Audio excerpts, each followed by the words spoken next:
Voilà, bienvenue. Merci au Salon du Livre sur Wallonie de nous avoir accueillis pour cette lecture-spectacle qui me tient fort à cœur, à nous tous d'ailleurs. En fait, nous avons demandé à des auteurs de la Fédération Wallonie-Bruxelles d'écrire, donc toutes les créations, ce qui les concerne, d'écrire en connivence, en résonance ou en miroir, comme dit Luc Delis, avec un auteur décédé, mais qu'ils apprécient particulièrement. Vous entendrez ainsi un texte de Daniel Charneux, qui est entré en résonance avec Yves Givert, Maud Joiret est entré en résonance avec Jean-Dominique, Françoise Dison-Leroy avec Paul André, Francesco Pito avec Jean-Claude Pirotte, Morgane Eman avec André Sauvedan, Luc Delis avec Marcel Thierry, entrée, Ludivine Joanneau avec Véronique Bautier et François Oudard avec Marie Guévers. Quant à Yves Namur, il était en connivence avec Liliane Mouters. Et nous avons le plaisir aujourd'hui d'avoir dans l'assistance Yves Namur, qui vient nous voir, et Luc Delis, parce que le principe aussi, c'est que quand un auteur est là et qu'il a envie de participer, on lui demande et il devient un auteur invité participant. C'est ce que fera Luc Delis aujourd'hui. Il lira donc ce texte qu'il a écrit en résonance à Marcel Thierry. C'est la roulotte théâtrale qui sera représentée ici avec à la musique Françoise de Rissen et pour interpréter les textes, il y a Morgane Eman, Stéphane Thibault, Roland Thibault et moi-même. Je vous demanderai simplement d'éteindre vos portables si c'est déjà fait, ce sont des choses que l'on oublie. Et je vous souhaite de passer une excellente fin d'après-midi en notre société.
glissa dans son portefeuille une seconde, avec le soin qu'il aurait mis à plier un billet. C'était une part de temps quelconque, une feuille anonyme tombée d'un arbre en hiver. « Je l'écouterai plus tard, disait-il. Par mégarde, il oublia son portefeuille et la seconde dans un café. Et chacun d'entendre un son différent, la voix de l'épouse, la cloche qui sonnait les vêpres, le bourdonnement de hanneton, ou simplement un silence qu'il grattait de l'ongle pour en goûter le sel.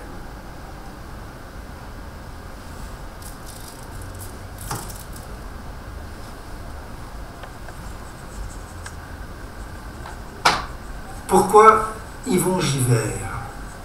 Le 18 février 2005, j'ai rencontré Yvon Givert, rencontré physiquement le corps, la voix, ce poète que je connaissais de nom et de mots depuis plus de 30 ans.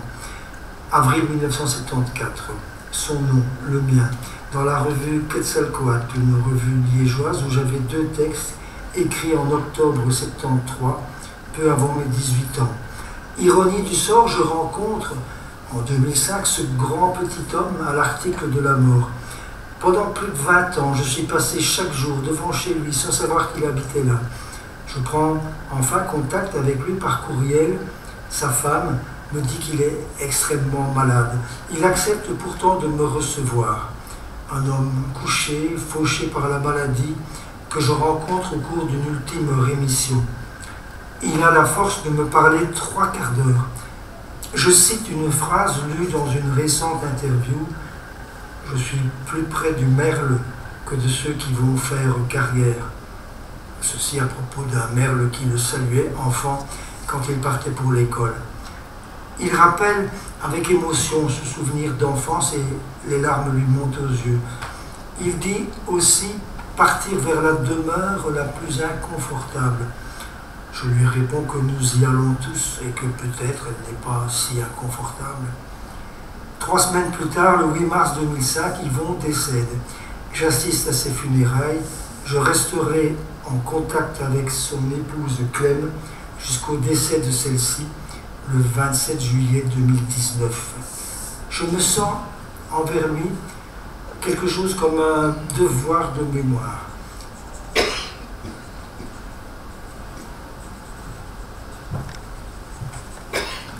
À rebours de l'angoisse, tu reprendras le chemin forestier, où les mésanges s'affairent au nid, où le tambourin du pic annonce encore une fois le printemps. Qu'attends-tu pour chausser tes bottes, ou les chaussures crantées achetées au vieux campeur par un autre toi-même? À 2 pas, le chemin de grande randonnée t'emmènerait au bout du monde, ou pas loin. Le bout du monde, c'est une façon de parler. Un bout du monde, tu es assis dessus, traçant ses lignes. Voyageur, immobile.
Serai mort et peut-être effacés presque de leur mémoire, où cependant j'ai mis une si longue histoire.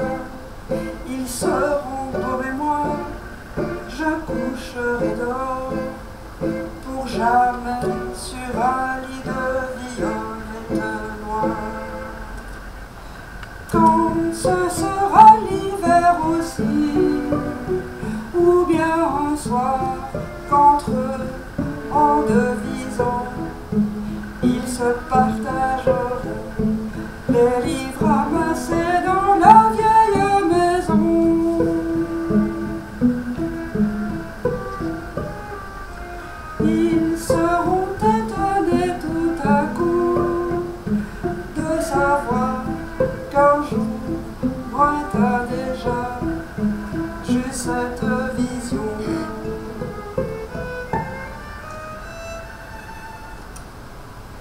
Mais moi je serai mort, et mon cœur sera mort, et mes mains qui touchaient leur nuque puérile, mes yeux qui rencontraient leur douce âme tranquille, mes lèvres qui disaient leur nom, et puis encore mon cœur, mon cœur, mon cœur. Mais moi je serai mort. Mon cœur, mon cœur, car moi je serai mort.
C'est à la lumière du mouvement salutaire d'exhumation du matrimoine que j'ai découvert l'existence de Jean-Dominique, de Marie Closet. Plus particulièrement, c'était à la faveur d'un article des Grenades de la RTBF. Moi, j'ai étudié les romans à l'ULB, je lis et j'écris de la poésie, et je n'avais jamais entendu parler de cette femme extraordinaire. Non seulement elle a vécu dans la même ville que moi, mais en plus, elle a formé un groupe de femmes libres, engagées, qui ont marqué leur époque et changé, notamment en maniant habilement l'ironie, en créant des lieux d'enseignement, en vivant en autonomie collective. Elles ont changé la pratique de l'écriture. C'est un choc de découvrir que de telles énergies ont existé sans qu'on n'en sache plus rien pendant des années. Ce sont de frêles épousées, pour mon cœur banal et fidèle, et j'ignore presque tout d'elles, mais je les aime, c'est assez. C'est un extrait du poème Les Confidences de Jean-Dominique dans son recueil L'ombre des roses.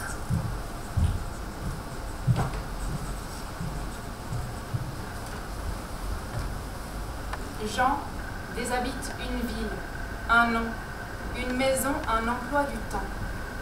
Elle écrit les jardins, la mer toujours, en compagnie prendre le thé sur un bateau pour l'Angleterre, parler chinois, poser deux mains sur le cou, timide et sûre du palpitement d'un texte et d'une amie peut-être avant d'oser. Elle dit il pour elle dit rose pour sexe et parfum pour désir. Elle écrit en 1904, elle porte un crop top de sirène et des cheveux violets, dans une perspective historique, personnelle. Si sa mort était la mienne, si c'était moi à XL qui instruisais des jeunes filles, c'est l'été et c'est l'hiver ici, la même ville. Mon salon sent un reste de cuisson le savon doux et le chagrin évaporé des anciennes histoires jamais écrites en botaniste. Tout à coup, je suis saisie par sa vision dans un sourire étranglé. Si j'avais lu Jean, si on m'avait instruite enfant, et puis Marie Gaspard et Blanche Rousseau et les autres, j'aurais gagné du temps à reconnaître des solitudes, à renouveler des salives, des appétits. Mais Jean habite sous les violettes, à rire avec l'idée de la mort. Et je mange plutôt des capucines, les pensées. Et nous sommes aujourd'hui en compagnie. On déshabite gaiement l'oubli.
C'est un jour d'aujourd'hui à aimer, précaire et pâle, rescapé de mâchoire de nuit, né dans ce matin dur, petit jour d'huile, venu au forceps, tiré des ronciers du temps. Il marche maintenant tout seul, tout droit, debout sur la route, sans canne ni béquille, ni roc et son chien. Seul face aux rafales contraires. Petit jour d'estoc, petit roulier aux essieux vaillants, qui trace sa voie propre. C'est un jour à aimer.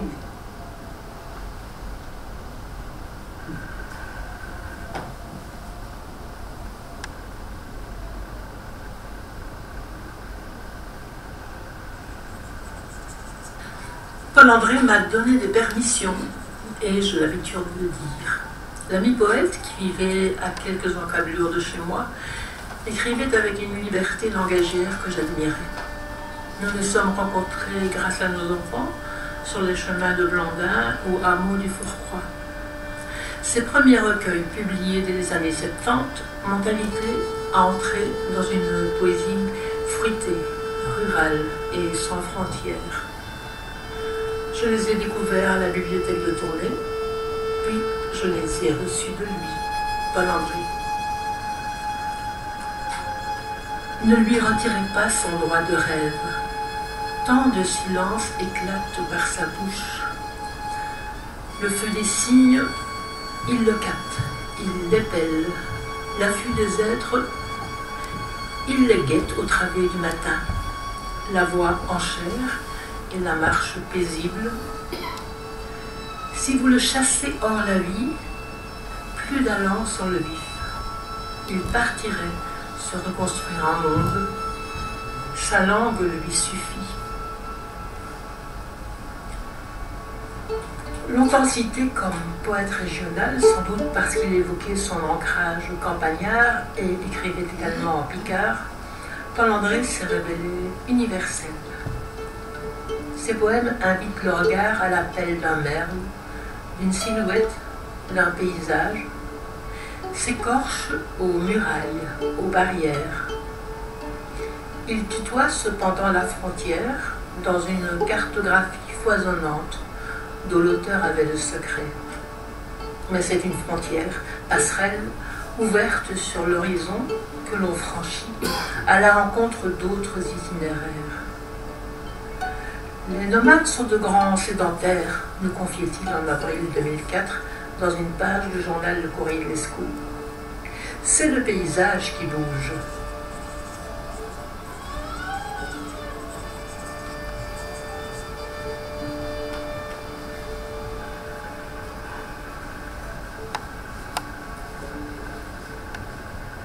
Bandit, tu joues à nous guetter. On te voit dans les champs, sur la palle, en cabane. Tu traques les passereaux, la belette, une meute indécise. Avec toi, on se croit accenteur, renardeau, libellule. Enfin, quelqu'un de vrai. Noir fouant, taupe noire, c'est ton prénom d'ici. On te reconnaît au silence que laissent tes pas en prairie, aux monticules ouverts, à l'appel des corneilles, intriguées et savantes, qu'un chien prévient bien avant l'heure. Tu nous offres une terre cuite, céramique aux nœuds fauves, aux fissures rosées. Tu es au four et au burin. Entre les pages libres, calligraphiées sans hâte, en picard, en arabe, en français, en pipeau, dans l'atelier ouvert. Le métier à tisser, ses lignes d'écriture, le clavecin allemand, notice égarée, le chêne cerné d'aubier pour de nouveaux visages, et cette lutte entre ombre et lumière, quand le ciel se délite et qu'un merle te siffle en langue ciselée. Le sentier, le ruisseau, les muchettes des saules, l'abri à vaches, le brouillard bleu de mer, tout est à toi. Tu les plonges dans tes livres, avec les mots rentrés de l'Inde et du carnage, ceux que tu fais vibrer. Bléari, le Fourcroy, la Tunisie, le sable et le fleuve, les vagues d'embleteuses, les angles forestiers, là où vivent des gens, des chevaux, des furets. Tu restes le chercheur, le poète clandestin, flibustier, seul au monde. Nous te cherchons encore, entre sol et azur, la blessure d'une étoile, la pluie douce et solaire, la forge, la futaie, les migrations, les réseaux promeneurs, et dans nos partitions perdues, où demeure la musique évadée de ta voix.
On ne décrira pas ce qui importe, se bornant à donner un aperçu de toute autre chose.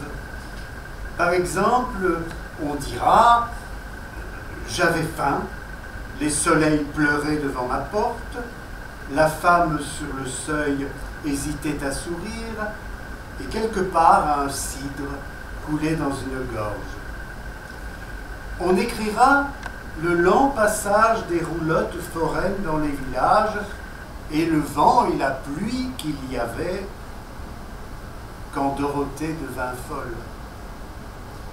On racontera l'histoire du domaine et des pays voisins. Je ne veux pas raconter cette histoire, seulement noter l'heure, 1h du matin, le temps qu'il fait, serein. Pas un mot de la solitude, pas un mot du domaine d'aujourd'hui qui ne ressemble pas à celui dont on sait l'histoire. On ne dira rien, strictement rien, de la vie ailleurs, seul sujet cependant digne d'être évoqué, en quelques mots choisis, d'un langage inconnu, très proche du silence.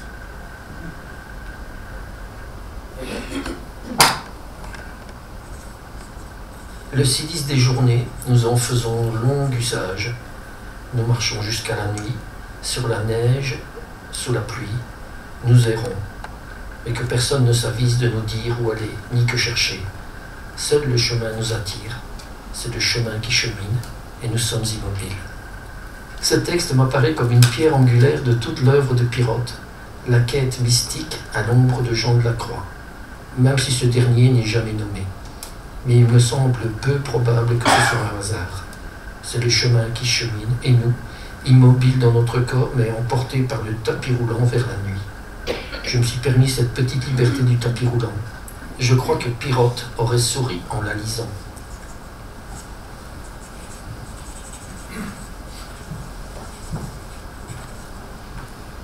Cher Jean-Claude, je vais m'adresser à toi en t'appelant Jean, puisque c'est de cette façon que tu signais tes livres pour tes amis, en utilisant la moitié de ton prénom. Cher Jean, je n'étais pas ton ami de peau, mais je le suis de papier. Et je peux dire sans me flatter que j'ai usé jusqu'à la corde mes espadrilles sur le grain des pages de tes livres, murmurés à hauteur d'homme, que j'ai suivi syllabe après syllabe tes mots posés d'une voix souffrante, parfois nostalgique, souvent et sereine comme une rivière, dont je disais, Jean, que même sans t'avoir jamais parlé ni avoir partagé avec toi, coude à coude, un verre de vin de Bourgogne, je peux croire que je peux te dire, cher Jean, puisque nous avons des amis communs, les ombres d'Hôtel, de Fargue, de Carco ou de Max Jacob, tous nomades, tranquilles, habités par les Noëls de leur enfance, tous marcheurs, infatigables, cherchant les moris dans les chemins creux ou poursuivant l'humanité dans les ruelles de la ville lumière, ou fouillant fébriles les immondices pour peindre l'image du Christ. Cher Jean, tu chantonnais parfois comme un gamin perdu, traversant la Lorraine, ou Londres, ou Rethel, ou je ne sais plus quel coin de France. Et je me souviens que, dans un texte, tu as écrit « La promenade est un exercice spirituel ». Combien je comprends ce que tu veux dire, combien je partage cette phrase, comme si elle était mienne. Et après tout, cher Jean, je peux la faire mienne, tellement je suis sûr que tu aurais aimé la donner à celui qui la lit. Toutes mes amitiés.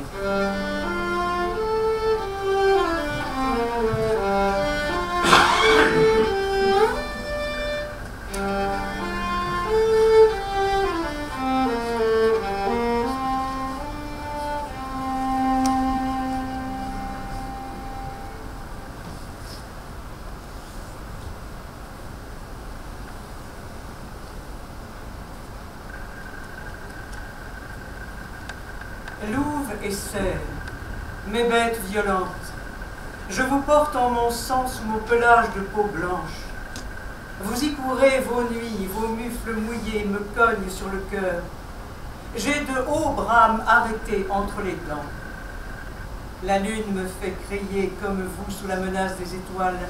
J'ai vos flancs battants, la tiède tête tournée vers l'appel de l'autre. Et parfois, je contiens dans mes yeux fermés le verre des forêts haletantes.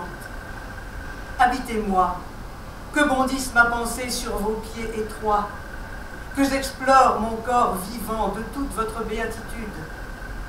Je ne veux pas le temps venu ressembler au gris troupeau des hommes. Je me coucherai pour mourir, comme le cerf poursuivi, en remuant en moi les restes verdoyants de mes destinées.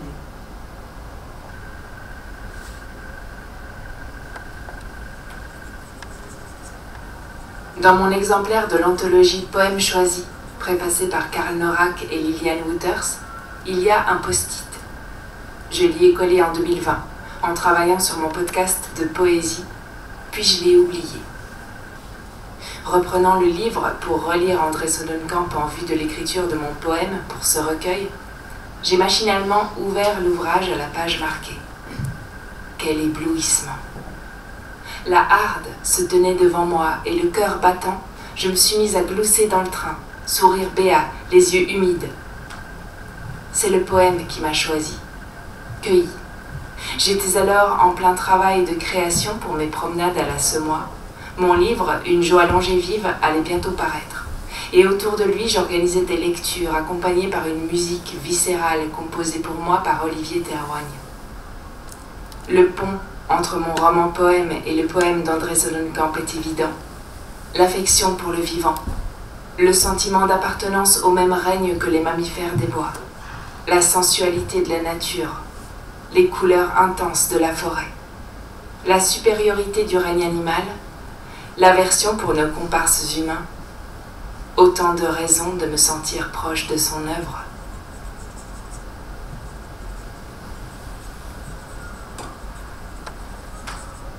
Les cris des troupeaux gris au loin, j'emporte mes tempêtes, là où pas un vivant ne peut les entendre. Le soir tombe et retombe, soufflé permanent, dans le poumon de l'automne. Les crépitements assourdis des petits pieds, petits, courent avec le vent de novembre. Une colère blanche me cisaille, ainsi que le sifflement, et l'eau se déploie, l'écho de la balle, au dehors des rivières. Enfin, la forêt, pleine du silence des bêtes, respire une brume fauve. Louve et cerf. Sur mes berges pourrissantes, je vous sais sur le qui-vive. Vous écoutant, j'ai trouvé la valve sous mes os. Je cesse d'épancher mes pensées, humides, humaines, pleines et herbes hautes. Je voudrais abriter toutes vos hardes. Vous, mes fans qui avez foncé, je sens vos mufles marquer l'hésitation, et vos cœurs aux aguets ravivent ma tendresse. Le printemps loin derrière, vous seul savez qu'il est aussi devant, qu'il inonde bientôt le tapis mucinal. Mais que connaissez-vous de la trahison? J'abandonne ma colère à vos fronts songeurs. Je love sous ma peau et sous les frondaisons jaunes ma tristesse inutile.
Au nom de maladie, beau marécage empoisonné par ton printemps contaminé, je suis atteint du mal asile.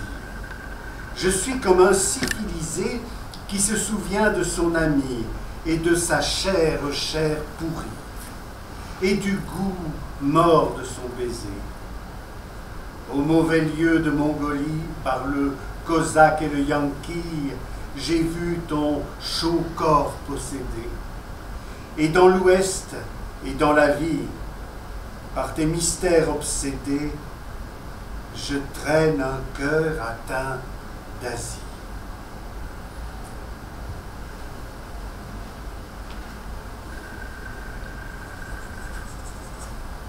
Pourquoi Marcel Thierry? Je découvre dans le fouillis d'une librairie d'occasion ses œuvres poétiques complètes.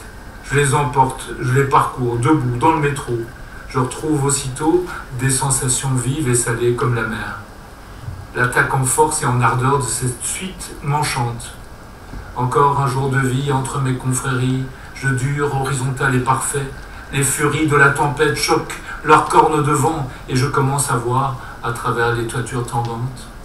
J'ai lu ces vers au lycée dans une anthologie établie par les bons pères et je ne les ai jamais oubliés.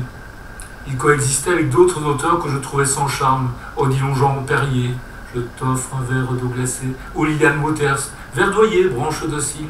La différence éclatait comme un coup de feu. J'y puisais une énergie de l'instant et de l'action qui, sans que je le soupçonne, préparait ma vie nomade, mes journées bousculées, l'écriture sur les genoux.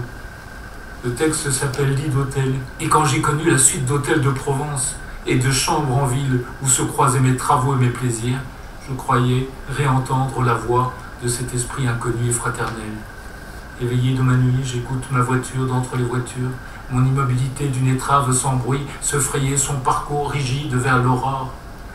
Quand même, moi, cosmopolite, je ne détestais pas retrouver dans d'autres poèmes des paysages belges dans leur simplicité ou fausse simplicité d'enfance. Vers moins brillant, moins savant, mezzo voce. Ce beau tramway blanc du Zout au coq, par le creux des dunes douces comme des seins, le vent du soir, de juillet 1914, je l'ai connu. C'était dans ce tramway des plages qui allait par le val des sables sans dessin. Mais ce poème, au démarrage oscillant, porte sa double pointe. D'une part, en sous-texte, la Grande Guerre qui va éclater et à laquelle Thierry participera. Et d'autre part, le château de sable du temps passé qui croule sous les coups de boutoir du présent. Je n'ose même plus toucher en pensée ton image, jeune fille, jeune paix, assise dans ce tram et donnant ton visage à la brise du dernier soir, au bord de la dune penchée.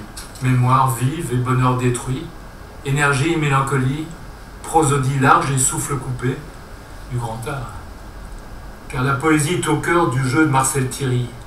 Le roman uchronique, échec au temps, les brillantes nouvelles du grand possible, le frappant et célébrissime vers, toi qui pâlis au nom de Vancouver, la figure d'un écrivain engagé, son rôle déterminant et fondateur dans le mouvement wallon, son expérience courageuse et initiatique de la guerre, et jusqu'à son métier d'entrepreneur qui contrarie et irrigue à la fois son écriture. Tous ces titres de gloire de Marcel Thierry ne doivent pas occulter ce fait majeur. Il est d'abord un des plus grands poètes belges et peut-être le plus grand.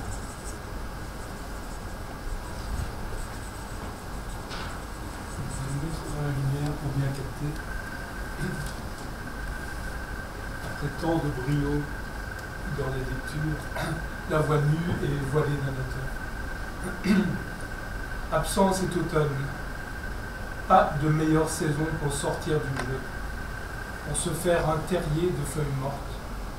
Échapper au regard et aux voix, surtout aux voix. S'enfouir, retrouver l'acuité de l'absence, l'extrême silence, la ville tout à fait silencieuse, l'amitié vaine, la société au point mort, le mensonge oublié sur un banc.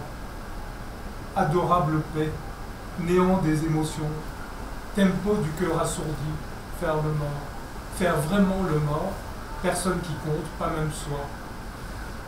Matin du premier jour, filtre de l'air, on voit plus loin, le filtre et la lumière elle-même, si fine, si pâle, si dorée, sans lumière on ne tient pas, les spectacles sont accablants.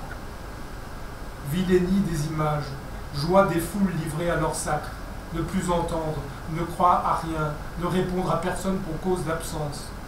Le moindre mot à haute voix est un gibier, tous ces messages, le doigt sur la détente. Ces projets de passion ridicule, collimateurs du ressentiment, on sent la petite croix tremblante sur son front, ces tueurs avec leur visage mal formé, partir en soi, profondeur bleue, l'odeur du rire, du vent, du poivre de ses rêves est perdue. La vérité existe très loin, très en retrait. Dureté du bonheur, incommunicable, irrespirable, pas la moindre pitié dans son sang. Vivre à un prix, une sorte d'or dans les taillis, libido de la solitude. On recommence. On n'est pas d'ici. On est là pour personne. On est engagé dans un combat sans commencement ni fin.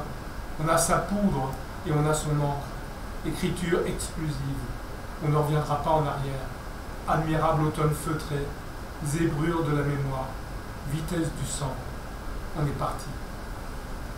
Merci Ludus.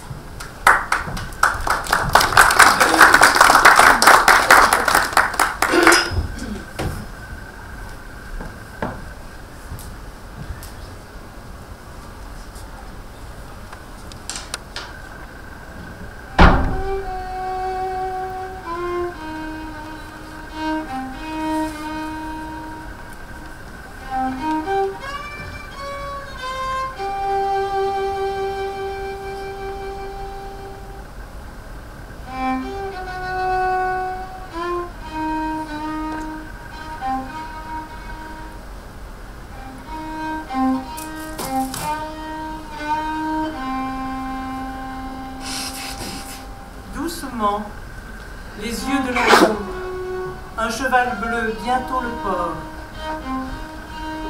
C'est une fête immobile qui porte l'échange à son incandescence. Passe un bateau chargé d'oranges, les paupières respirent. Tant de chair entre les mots, tant de lait, tant de miel. Les murmures défroissent les pages de leurs mains. Toujours plus de ciel à qui s'élire, d'ouvrir les bras. La mer m'a franchi ce matin. Je n'ai pas d'autre mot pour ce désir.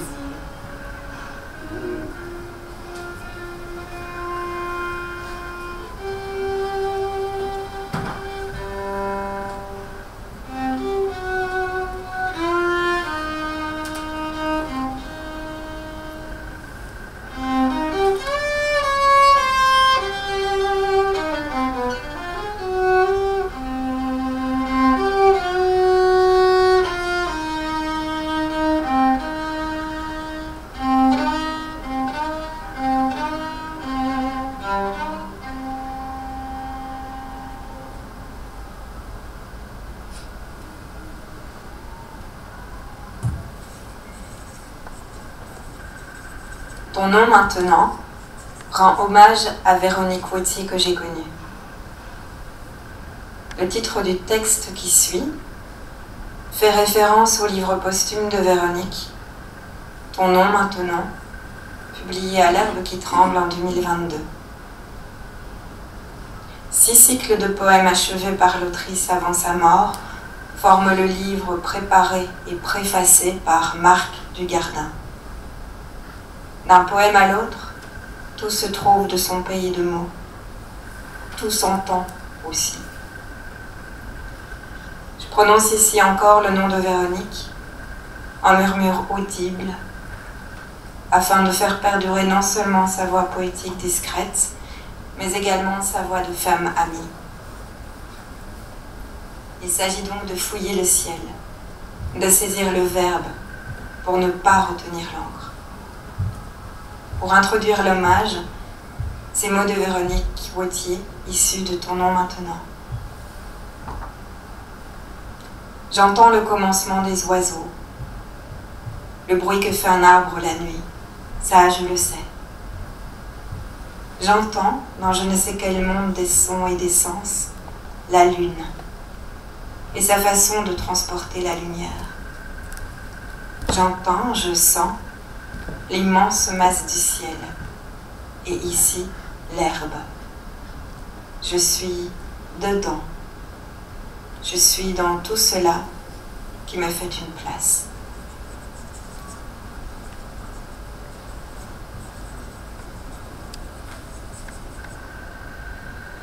Ton nom maintenant, un appel.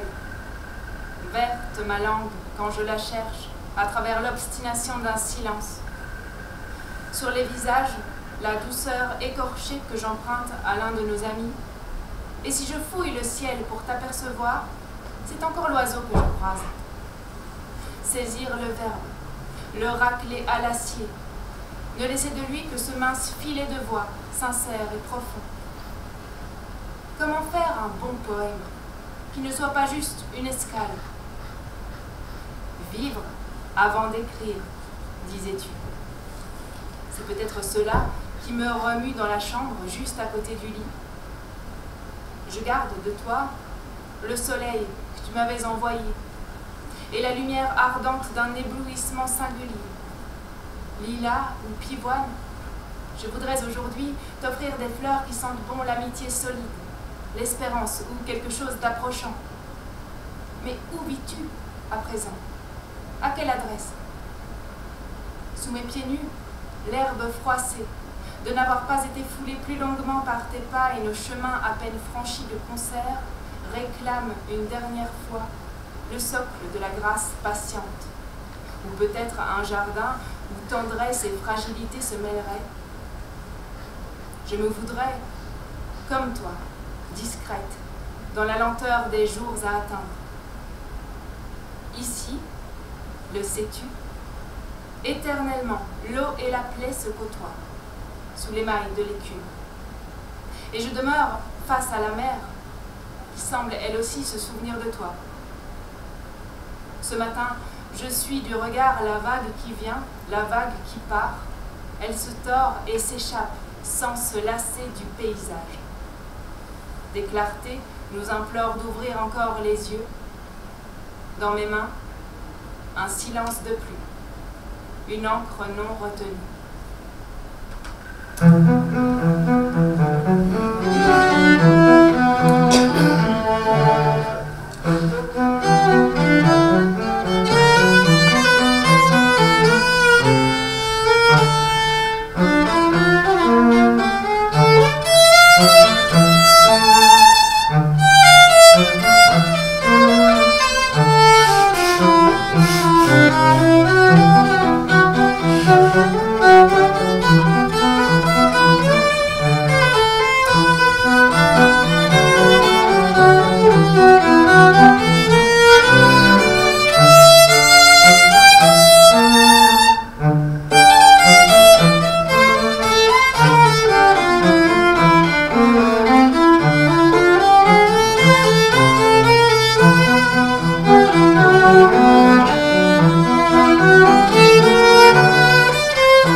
Sauf l'abois d'un chien de ferme, sauf le lointain sifflement d'un train.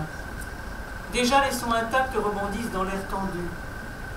Mais le monde végétal dort. Il dort d'un sommeil complet.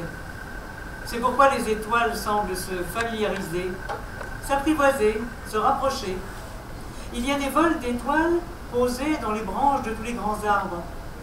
Si nous allons en plein champ, nous les voyons s'abattre sur l'horizon même, et si nous passons dans une rue de village, nous les surprenons, jaillissant des cheminées comme des étincelles. Mais il semble qu'elles préfèrent les hêtres ou les ormes, et si nous avons le courage de quitter la chambre tiède, la plus belle des promenades sera de suivre quelque avenue champêtre qui conduise à un lieu découvert. Les vols d'étoiles nous accompagneront de branche en branche, et ce n'est qu'au moment où nous quitterons les arbres qu'elles regagneront l'espace. Le vent vient de l'étoile polaire, et c'est lui qui attise toute cette palpitation rayonnante. Arrêtons-nous et regardons. Le ciel est plein de génies, de fées, de héros. Voilà Orion, le chasseur gigantesque, Rigel et Bételgeuse, au nom mystérieux et si froid qu'on s'imagine l'une présidant au gel et l'autre dirigeant les blancheurs neigeuses. Voici Cassiopée et les Pléiades, et l'immense traînée blanche de la Voie lactée jaillit du sein de Junon. Sommes-nous donc au début des temps? Nous sommes au début de l'année. Tout est à reconquérir.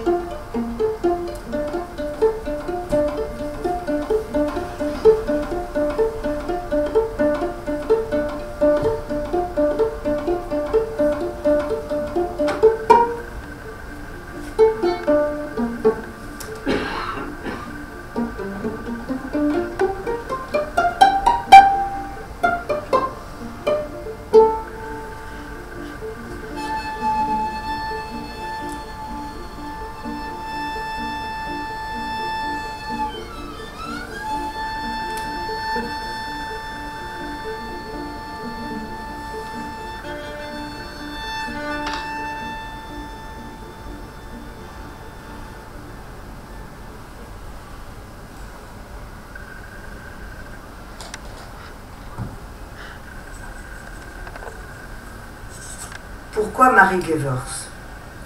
La question des feuilles mortes agite chaque année, dès avant l'équinoxe d'automne, toutes ces racines, ces tiges, ces troncs, ces nervures, ces réseaux verticillés qui sont des arbres.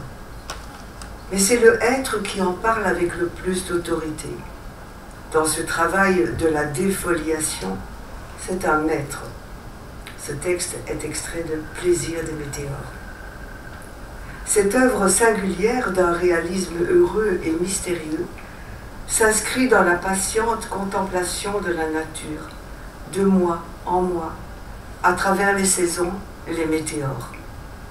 L'écriture se nourrit des sons, des couleurs et des odeurs que les humeurs du vent, l'engourdissement de l'étang sous la glace et les jeux de la lumière dans les branches donnent à percevoir.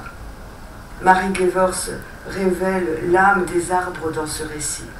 Elle y exprime sa profonde communion avec l'univers magique du être, ce magnifique voilier de nos campagnes, paré pour les grands vents et prêt à la traversée de l'hiver, écrit-elle. Entre Suzanne et Lescaut, c'est une véritable histoire d'amour, d'odeur, de perception sensuelle qui l'enivre de saison en saison, dont peut-être celle qui domine toutes les autres. Lentement, Suzanne retourna vers le village. Des éclaboussures de bruit l'atteignirent. Le soleil couché, le vent se leva, sautant à l'ouest, et une brume envahit les prés et les champs humides. Et ce fut l'automne. C'est dans l'esprit de cet univers intimiste au plus près du réalisme magique dont se nourrit l'écriture poétique et romanesque de Marie Gevers que j'ai écrit mon texte.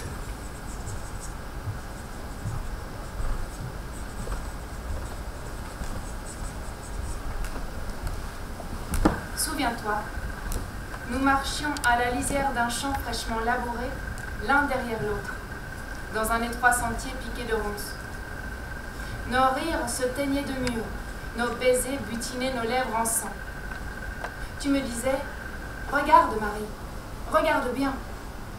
C'est la France là-bas, où s'engouffre le vent, et c'est l'automne ici, sous le même matin. L'horizon s'éclipsait sous les hêtraies des hauts villages. À la frontière, le temps suspendait ses ailes au tringle des hautes branches. Tu me disais, l'hiver approche à pas de loup, Marie. De la terre maniée monte d'indicibles murmures, le cri d'un épervier sur les gisants de paille, le couinement bref d'un mulot affolé.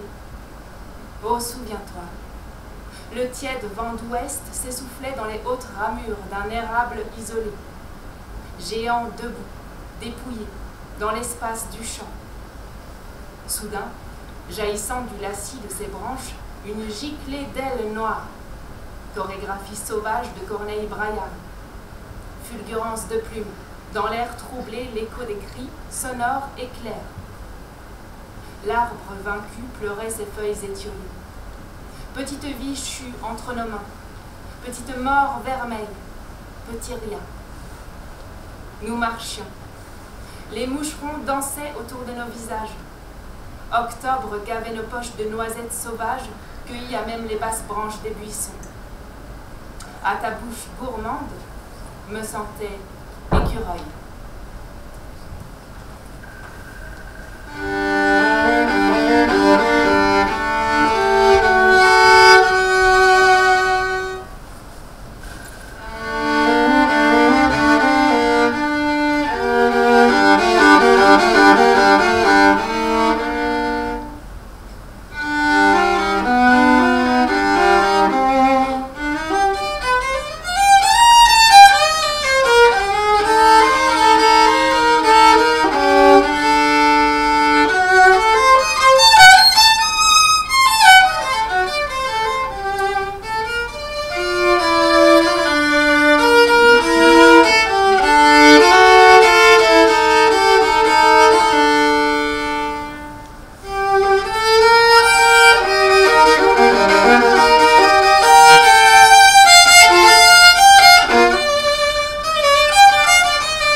Je ne m'en souviendrai que nu. Un lit comme un bateau, un lit coque de noix sur l'étendue, des vagues où trouver l'oubli, un lit pour s'y perdre, s'y fondre, et le corps blanc, les seins de lait de la fille ouverte dans l'ombre avec laquelle je coulais jusqu'aux abysses d'où l'on ne revient qu'à moitié. L'océan garde là délices et nous rejette sans pitié. Je ne m'en souviendrai que nu. À l'équinoxe du plaisir, dans les flots, je l'ai tenu, sans pouvoir plus m'en dessaisir, nu, connu et reconnu. Deux soleils au fond de ses yeux, et ses épaules de lagune, et les algues de ses cheveux, et son ventre, gouffre où 9 lunes en même temps gonflaient la mer. 9 lunes au bout du voyage, haute marée. Et puis, la mer instant, où le cœur fait naufrage. Je ne m'en souviendrai que nu, sinon c'était une inconnue.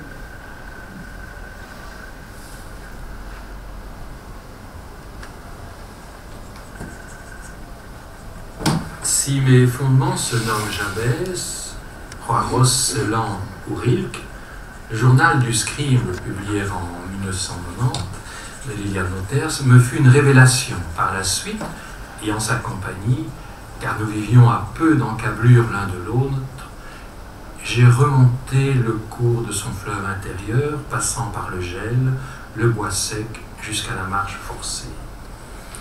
qu'on sache simplement que la plupart de ces écrits sont autant de confessions que de mises à nu qu'ils bouleversent encore les lecteurs que nous sommes.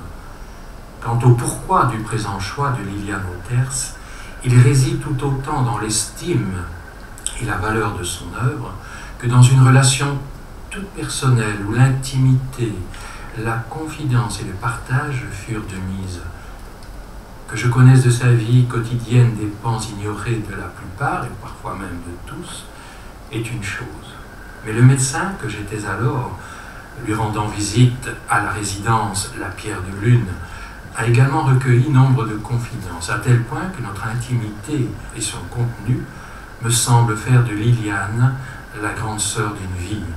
Dans la lettre post-restante que je lui adresse, il y a beaucoup de vérité et un chouïa de mentir vrai. La mort comme l'amour fut le sujet de nombreuses conversations. Et je voudrais sur ce thème en terminer avec 2 fragments extraits du journal du scribe. Il faut savoir tout perdre, même soi, même le souvenir de soi. Il faut quitter le lieu, sortir du temps, jeter le vêtement précaire. Et quelques pages plus loin, ce distique isolé sur une page et qui nous la rend résolument présente, on n'arrête pas une vie avec la mort. Oui, on n'arrête pas ainsi Liliane Wauters. Ne nous avait-elle pas avertis en écrivant « Je n'aurai pas de fin, je, c'est-à-dire le principe qui m'anime ». Ma chère Liliane, ce vendredi matin, je suis allé à Ransard et je me suis arrêté à la résidence La Pierre de Lune, pensant y trouver, t'ausculter comme je le fais chaque début du mois, prescrire quelques médicaments qui te manquent, probablement, et déposer 1 ou 2 bouteilles de ce Gewürztraminer que tu apprécies tant.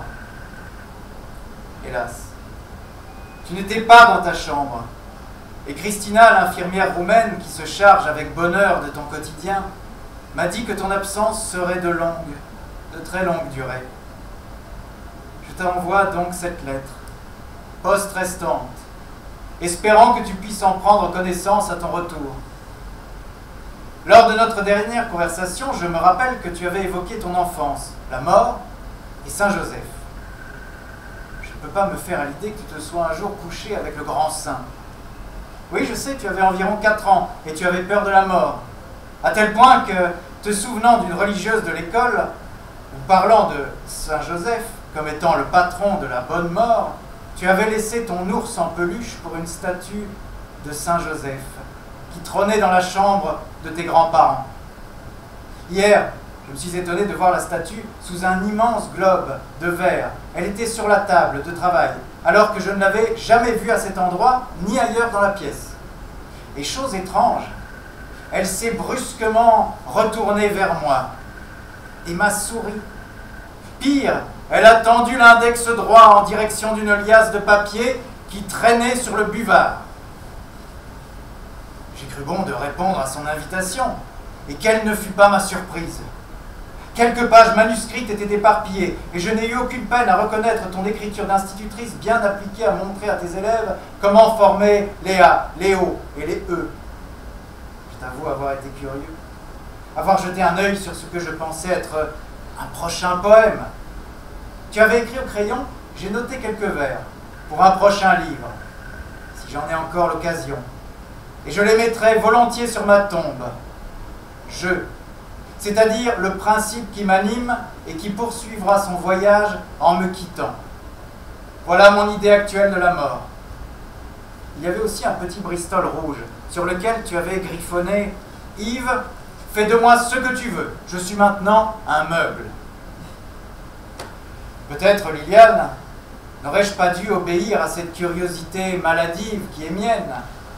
Mais le fait est là, j'ai lu. Et je n'ai pu alors m'empêcher de me rappeler ce poème de l'Aloès. La vie à vivre, la mort à mourir. Ne me demande pas le pourquoi du comment, mais je me suis souvenu alors de ces 3 vers dans le billet de Pascal. Est-il plus surprenant de revivre après cette vie que de respirer maintenant? Et la seule raison de cette lettre, tant la chose est invraisemblable, sais-tu que, sous son globe de verre mat, ton fameux Saint-Joseph, en plâtre, criait à tue-tête « Liliane, Liliane, je veux dormir avec Liliane !» Oserais-je te dire qu'à l'entendre hurler de la sorte, je me suis enfui, en courant, et dans ma précipitation, j'ai hélas laissé la porte de ta chambre grande ouverte.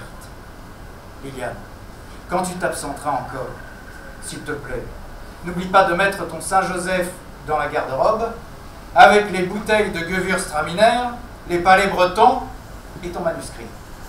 Et surtout, ferme l'armoire à clé. Je t'embrasse et j'espère te revoir bientôt. Revenez dans 7 ans, car j'aurai fait peau neuve.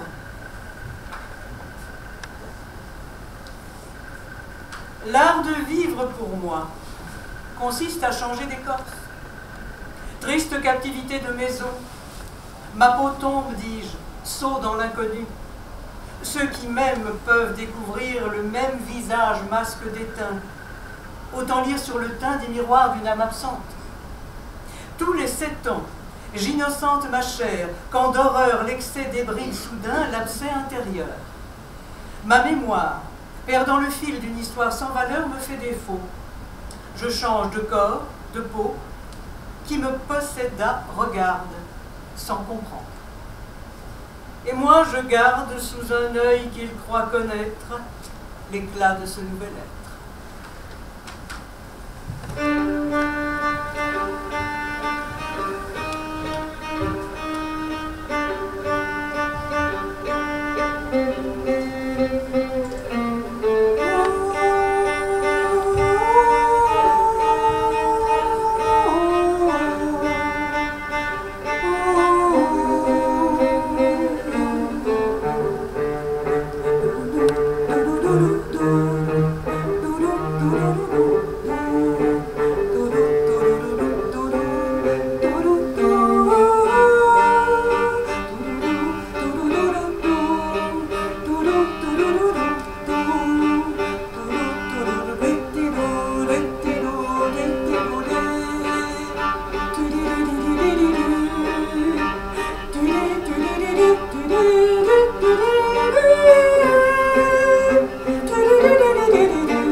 Viviane Mouters, merci à Luc Delis également qui est venu dire son texte. C'est un peu le principe, quand on a la chance d'avoir des auteurs, eh bien, on a envie de les faire participer. Vous avez entendu des textes que vous pourrez retrouver dans un recueil collectif qui a été édité. Donc vous retrouvez les textes de Daniel Charneux, Maud Joiret, Françoise Dizon-Leroy, Francesco Pito, Morgane Eman, Luc Delis, Ludivine Joanneau, François Houdard et Yves Namiot. Merci à Olivier Delzine qui a fait la régie et qui s'en va, mais c'est vrai, bravo également.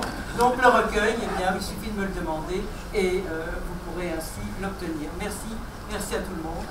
Hein, merci à l'Irak.